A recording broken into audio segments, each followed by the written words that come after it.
For the 2016 US presidential election, Donald Trump will almost certainly be the Republican nominee. The Democratic candidate is very likely to be Hilary Clinton, although there is still a very slim chance that Bernie Sanders could win that nomination. But barring this unlikely upset in the Democratic nomination process, the general election will be between Clinton and Trump. While Hillary Clinton seemed early on to be a shoo-in against Donald Trump, they are now virtually tied, which could spell disaster for the Democratic Party if they, as they most probably will, select her as their nominee. The best way to see this is to look at the head-to-head polling. Head-to-head polls ask respondents to choose which of two candidates they would vote for if the election were held today, and there have been hundreds of Trump versus Clinton polls over the past year. So let's take a look at all of that polling data aggregated into a single graph. Now, as you can see, that's a penis.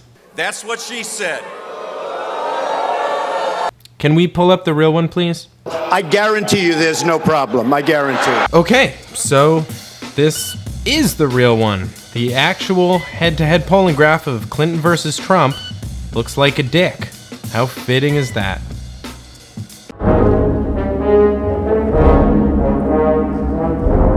I don't know, sir, but it looks like a giant Dick, Yeah. take a look out of starboard.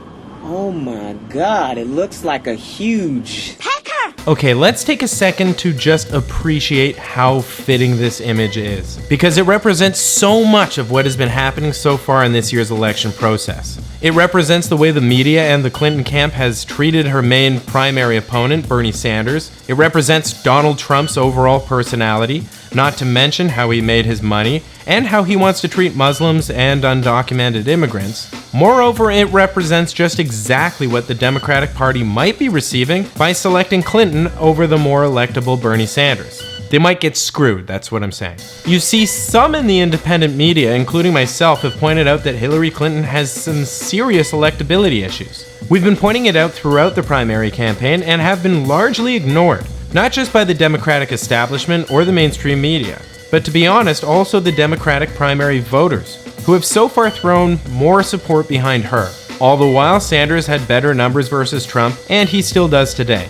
Now, a year ago, Clinton had an enormous lead over Trump. Of course, back then, she was perhaps the most recognizable politician in the country, whereas Trump was mainly known for firing people on TV. You're fired. You're fired. You're all fired. So this isn't particularly surprising. But as time went on and his candidacy seemed more and more likely, we see him generally catching up. Around March and April, we see dips for Trump, but he's recovered quite rapidly over the past month and now threatens to overtake her. I don't want to speculate too much about why exactly the polls moved the way they did. Certainly the FBI investigation of Clinton or her sharp attacks against Sanders may have affected her numbers. On the other hand, maybe people are just digging Trump's hat. That is tremendous. Tremendous embroidering. Now, I'm not saying he's definitely going to win, and I certainly would not relish seeing this man in the White House. But there is a small part of me that wouldn't mind seeing a smug, entitled corporatist politician defeated by a guy who couldn't figure out how to make a casino profitable. I mean, if after narrowly beating Sanders by lying and pivoting, we saw her lose in the general for being an untrustworthy flip-flopper, if she were hoisted by her own petard, you'd have to say it. How fitting is that?